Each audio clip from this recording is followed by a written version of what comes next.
তাপপ্রবাহের মধ্যে চোখ রাঙানি দিচ্ছে ঘূর্ণিঝড় রেমাল। আশঙ্কা করা হচ্ছে আয়লা এবং আসফানের মতো ক্ষতি হতে পারে রেমালে। ২৫ মের পর যে কোনো সময় আছড়ে পড়তে পারে ঘূর্ণিঝড়টি। ঘূর্ণিঝড়টি পশ্চিমবঙ্গ ও বাংলাদেশে আঘাত হানতে পারে বলে ইঙ্গিত দিয়েছে আবহাওয়ার অধিদপ্তর। ঘূর্ণিঝড় রেমালের নামকরণ করেছে ওমান। ঘূর্ণিঝড়টি কতটা ভয়াবহ হবে তা স্পষ্ট করেছে আবহাওয়া অফিস। আবহাওয়া অফিসের তথ্য বলছে, ঘূর্ণিঝড় তৈরি হতে সাগরের ৫০ মিটার গভীর পর্যন্ত ন্যূনতম তাপমাত্রা থাকতে হয় ২৬.৫ ডিগ্রি সেলসিয়াস। কিন্তু সাগরের পানির বর্তমান তাপমাত্রা রয়েছে ৩০ থেকে ৩১ ডিগ্রি সেলসিয়াসের কাছাকাছি, যা শক্তিশালী ঘূর্ণিঝড় তৈরির জন্য যথেষ্ট। সংস্থাটি বলছে, বঙ্গোপসাগর তো বটেই, চলতি মাসে আরব সাগরেও একটি নিম্নচাপ তৈরির সম্ভাবনা রয়েছে। আগামী ২২ মে নাগাদ আরব সাগর থেকে ২৩ মে নাগাদ বঙ্গোপসাগরে নিম্নচাপ তৈরি হতে পারে। কারণ নিম্নচাপের শক্তি বৃদ্ধির জন্য যে শর্তগুলো রয়েছে তার মধ্যে প্রায় সব শর্তই বিরাজমান রয়েছে। ভারতের আবহাওয়া অফিস জানিয়েছে, বঙ্গোপসাগরে ঘূর্ণিঝড় সৃষ্টির কার্যক্রম তৈরি হতে পারে আগামী সপ্তাহেই, যা আরও শক্তিশালী হয়ে উঠতে পারে।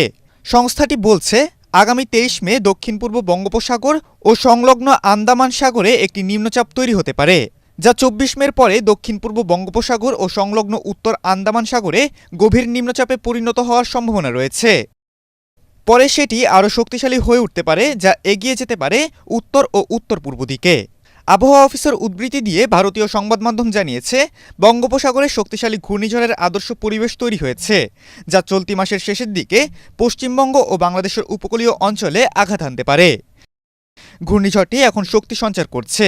আগামী ২০ মে দক্ষিণ বঙ্গোপসাগরে ঘূর্ণাবর্ত তৈরি হতে পারে। সেটি সোজা উত্তর দিকে শক্তি বৃদ্ধি করবে। ২৪ মে এটি ঘূর্ণিঝড়ের রূপ নিতে পারে। ২৫ মে সন্ধ্যার পর ঘূর্ণিঝড়টি পশ্চিমবঙ্গ বা বাংলাদেশের দিকে এগিয়ে আসবে। আবহাওয়াবিদরা বলছেন, তৈরি না হওয়ার আগ পর্যন্ত বলা যাচ্ছে না বাংলাদেশে আঘাত হানবে কিনা, তবে ২৭ তারিখের দিকে উপকূলে আসতে পারে। ২০০৯ সালের ২১ মে প্রবল শক্তি নিয়ে দেশের উপকূলে আঘাত হানে আয়লা। সে সময় ব্যাপক ক্ষতি হয় দেশের কৃষকদের। ২০২০ সালের ২০ মে দেশের উপকূলে আছড়ে পড়েছিল ঘূর্ণিঝড় আসফান।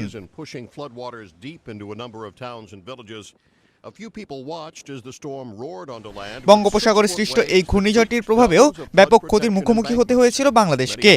তবে সুন্দরবনের কারণে রক্ষা পাওয়া গেছে সে যাত্রায়। এবার সেই আয়লা আসফানের মাসেই ধেয়ে আসার সম্ভাবনা রয়েছে ঘূর্ণিঝড় রেমালের। Khalidul Islam Tanvir, ATN Bangla. About 500 tigers live in the region, where a few rivers burst their banks and most likely contaminated supplies of fresh water.